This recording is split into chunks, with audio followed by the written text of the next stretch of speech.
So, welcome to this week's podcast. I want to talk about imposter syndrome, something that I had no idea I suffered from massively, but I overcame it almost instantly at one given moment, and I had no idea it was about to happen.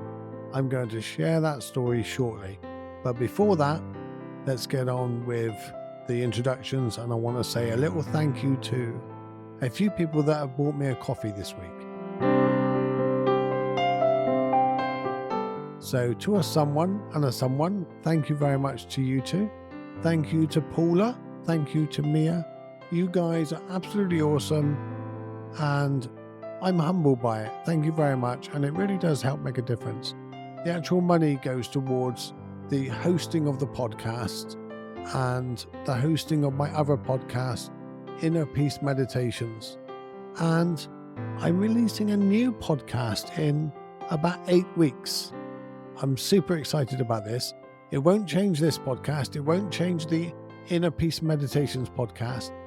And it's something I think you guys are going to absolutely love. It's going to complement these two podcasts. But I'm not going to say any more about that right now. I'm just super excited. So thank you very much to you guys that treat me to a coffee. That's where your money goes. To the editing, to the equipment, and to the hosting of these podcasts. The more popular they get, the more you share it, and the more people we reach, and the more people we help. It really is. And I say we deliberately because you guys been part of it. The emails you send me, the ideas you give me for the shows. You guys make it so much more deeper and so much more satisfying. And I love you guys. Thank you very much for all of the support. So yes, anyway, let's move on to today's show. We're talking today about imposter syndrome, and I'm going to talk about effectively the opposite to imposter syndrome, the Dunning-Kruger Effect. So, because they kind of go together on the opposite side. Very often we talk about love and hate, although they're not opposites. The opposite to love is fear, ironically. But we often see it as polar opposites.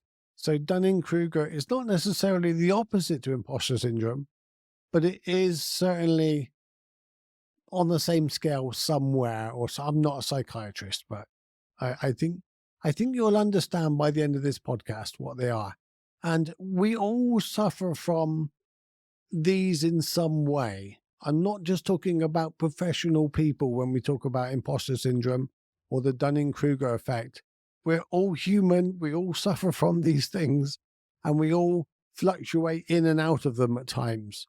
You know, I suffer from the Dunning-Kruger effect, especially in my teenage years where I thought I knew everything. And now sometimes I only think I know everything about 3 times a day, as opposed to 20 times a day as a teenager. And I suffer from imposter syndrome more often now than I did as a teenager. But it's less than, it doesn't hold me back so much because I recognize it now. It's not something that you suddenly completely get over, but it's something you recognize and you go, hi, I recognize that voice. So that's, first of all, what is imposter syndrome? Well, imposter syndrome it's a psychological pattern in which individuals doubt their accomplishments. You don't believe that whatever you achieved, really you did it. You think it was somebody else and you just got a good memory, or, you know, it was a lucky day, or I happened to win that race because they were having an off day. And it was like when I got elected on the council, it's like, yeah, they didn't really want me. Nobody else wanted to do it. And I still say that now about the mayor when I was on the BBC radio yesterday. And Justin Lee said, how come you done 2 years? And I just looked up and said, yeah, nobody else wanted to do it. So that little voice, although I was joking, that little voice is there still. We basically don't think we're capable. We don't think we're intelligent enough. We don't think we should be in the room. So when I sit there with other councillors, when I sit there amongst other mayors, I just don't think I deserve a place in the room. So how does imposter syndrome really manifest itself? How does it show? Well, we're constantly fearing failure. We want to run away. We don't want to do it because we don't think we'll achieve it. We think we'll let people down. And we also want to become a perfectionist. We want to make sure we cannot release it until it's absolutely perfect. It has to be perfect. So really, we're procrastinating. We're totally not leaning into it because we worry about what people will say. We worry about what others say. So if other people's opinion is stopping us from doing these things, then we're allowing them to have too much influence. Another thing we do is we discount our successes. So if someone comes along and says, "You've done a really good job at that," and you go, yeah, no, I didn't really. There's so many things I could have done better. There's so many things I could have improved, and no, someone else would have done a better job than me. So there's that. And then the other way that it's very huge, but it's more subtle as well, is that fear of success. The worry that you're going to succeed and you're going to be shone, the light is going to be shone on you, and everybody's going to see exactly what you are. Everybody's going to see how awesome you are. Wait a minute, but you're not awesome, are you? So that fear that the world's going to suddenly see that you're that imposter, you're not really there. Well, I think everybody that has a genuine, authentic side to them fears that. And when I heard Richard Branson has that fear, and Alexander Cortez and all of those, they have that fear as well. I've just bit my tongue. That hurt. I'm back and I'm okay. I'm going to survive, I think. Definitely survived long enough to finish this podcast, but boy, did that hurt. I don't know if you noticed it when I was talking then. I said a name and I bit my tongue. And it's like, ow. Anyway, God, doesn't that hurt? Wow. I suppose if it didn't hurt, we would bite our tongue all the time, wouldn't we? Makes sense? But the other way it manifests itself is overcompensation. We really work really, really hard, and we're trying to convince people all the time of how we got there and what we did to get there and our qualifications. We're having to re-emphasize it all the time, which really we're not talking to them, we're talking to ourselves. And I can think of a person that ironically suffers from imposter syndrome, but is overcompensated with confidence, and that's Donald Trump. He's still trying to convince his father that he's a successful person. Now, okay, you can define success. You know, he became the president of the United States, and in the scheme of politics and the hierarchy, that is pretty successful. What you do with it is a different story. I'm not talking about that. I'm not talking about the actions. I'm talking purely about the achievements of getting elected and doing that at the moment. So, and this is why he overcompensates about the next election fraud and all those other things. And he's got to tell everyone because he cannot face the real reality, because he has a real mix of the Dunning-Kruger Effect and Imposter Syndrome. It's crazy, isn't it? It's really quite interesting, actually. I'm sure psychiatrists are going to be analyzing Donald Trump for like the next 2,000 years. So I spoke a bit about imposter syndrome. Let's talk about the Dunning-Kruger effect. The Dunning-Kruger effect is the opposite, where you think you're qualified. You think you have all the qualifications. You know all about it. You don't need to listen to anybody. You already know. You're already clever enough. You don't even need to read any books about it because you already have that knowledge. You did it at school and you're the expert in it.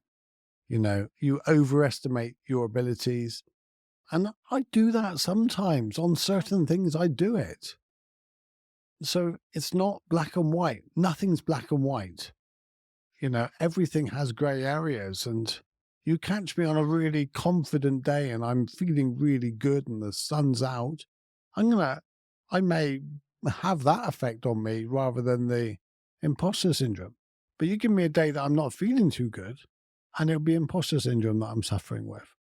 So what I'm trying to point out is it's not black and white. It's not we sit in this chair and we stay in that chair constantly. So going back to the Dunning-Kruger effect, the feelings of there is overconfidence. The learning attitude is that they may not recognize they need improvement. The attitude toward task, that they may take on tasks that are beyond their capability. Whereas someone with imposter syndrome, they may hesitate to take on the task with fear of failure. The learning attitude of an imposter syndrome is constantly seeking to learn and improve. Feelings, anxiety, and self doubt, whereas feelings of a Dunning-Kruger effect is overconfidence. The reaction to criticism, you can guess which one this one is. Reaction to criticism, often dismissive or defensive. That's the Dunning-Kruger effect. Reaction to criticism may take it to heart and dwell on it. That's imposter syndrome. That's really interesting, actually. I thought it had been the other way around, but I guess it does make sense. And some of the phrases you might recognize when you're around people that may use these phrases, or when you use these phrases. And I think I've used every single one of these phrases on both sides at least 100 times in my life. The Dunning-Kruger effect. I don't need any help. I've got this. It's not that hard. Anybody could do it. I don't see why they don't understand. It's simple. I know more than enough to handle this. They don't know what they're talking about. I'm right. They're all the Dunning-Kruger effect, and I've said all of them. Imposter syndrome. I must have just got lucky. I don't deserve this success. I feel like a fraud. They must have made a mistake in choosing me. I don't know why they think I'm so competent. And I've used those phrases or similar. And especially coming out of my mayorship, people often say, "You've done a brilliant job." I'm like, not really. I don't know what I've done. So it's really interesting. And my story of when I overcame the imposter syndrome it was about 8 months into my first year of mayorship. And I was invited to a climate change conference locally. And I'm not an expert in climate change. I'm not an expert in weather and climate patterns. And all I know is climate change is pretty real. We're learning a lot about it and we have to do something about it. That's the depth of my knowledge. And I want to live in a healthy, clean society. That's the depth of my knowledge. That's where I bow down to the experts.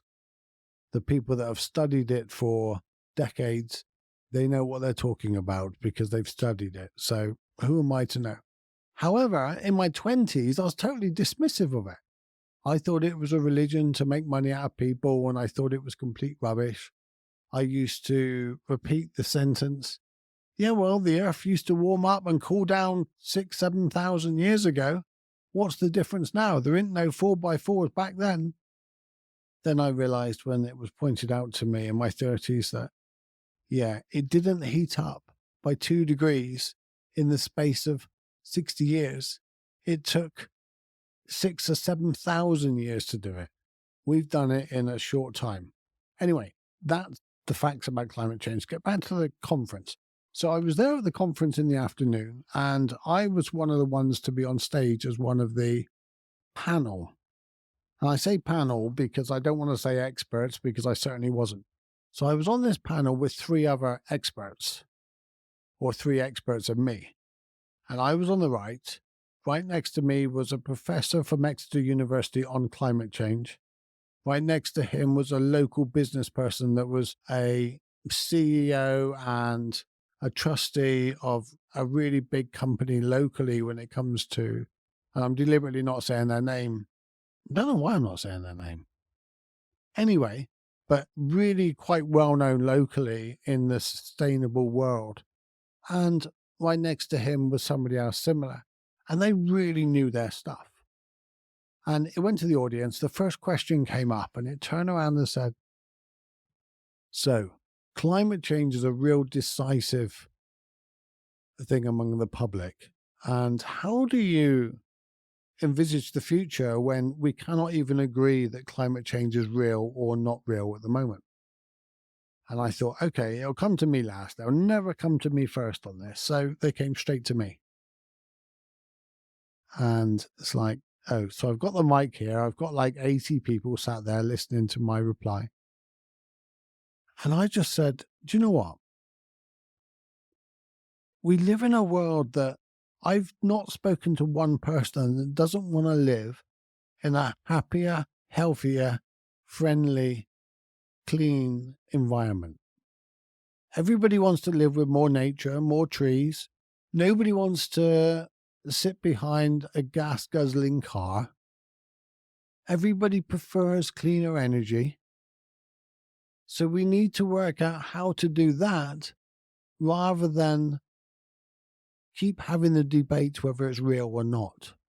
We need to move on from that and just work towards a nice, healthier lifestyle.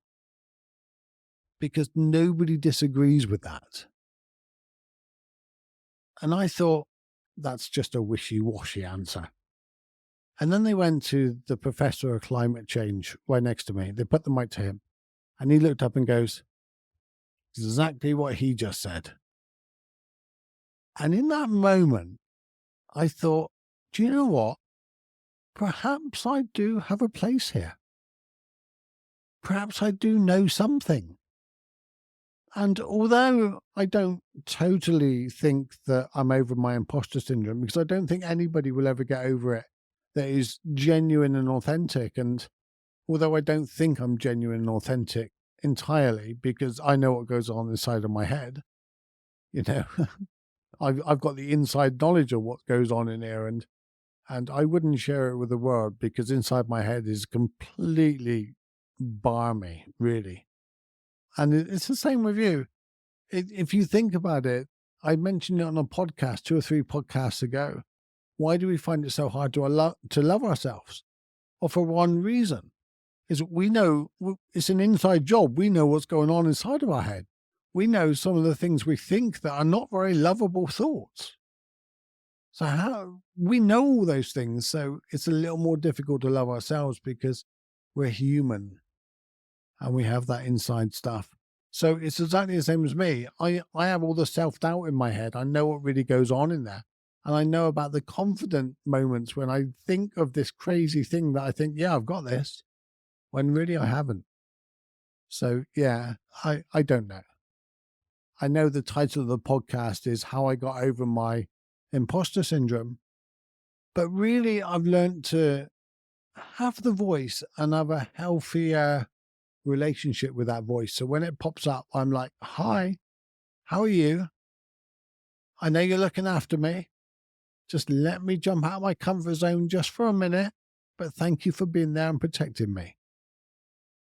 And having that relationship with the imposter syndrome voice softens it, makes it easier.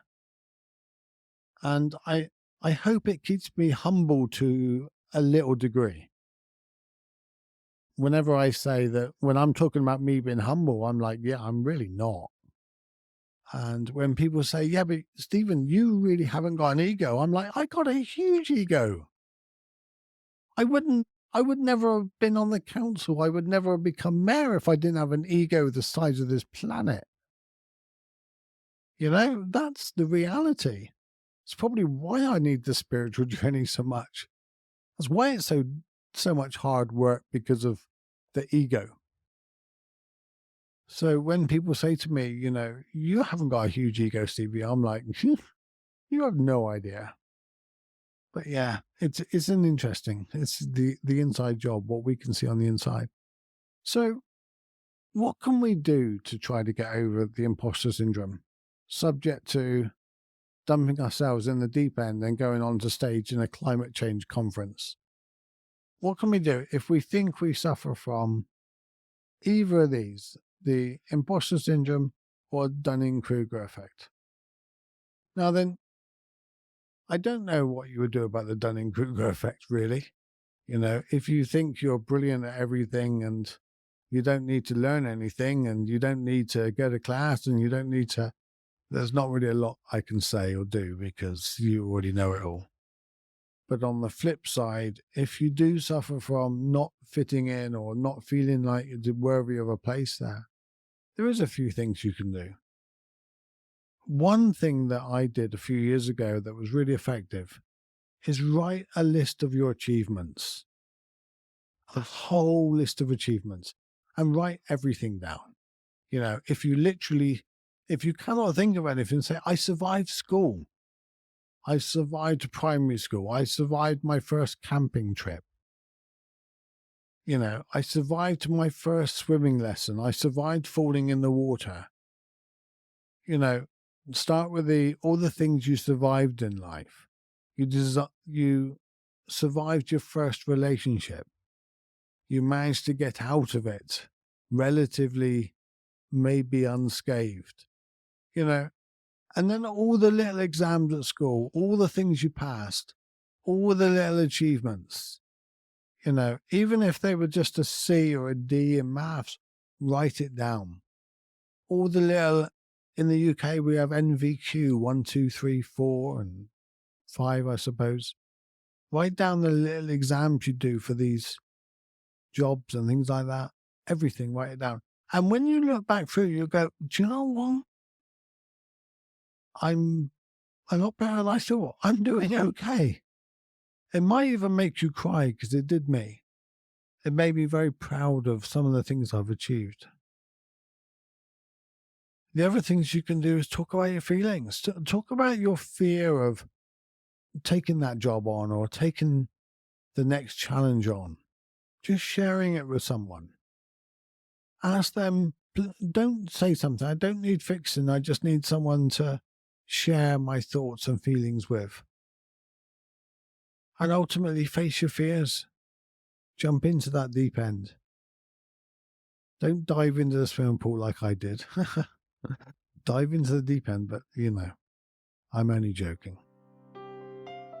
Look, I'm Steven Webb, and hopefully this helps you. And if it does in any way, look, leave a review. That's awesome. That's amazing. That will help us to jump through the ranks and reach more people and help more people. That's what fulfills me. It's just helping people. I love it when someone can email me and say, hey, you said a little something that helps me have a little less suffering.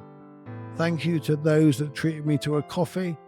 If anybody wants to download the 5 simple practices for inner peace or treat me to a coffee, you can do so at thankyousteven.com. You are awesome. Take care, and remember, there's always love in the stillness. I love you.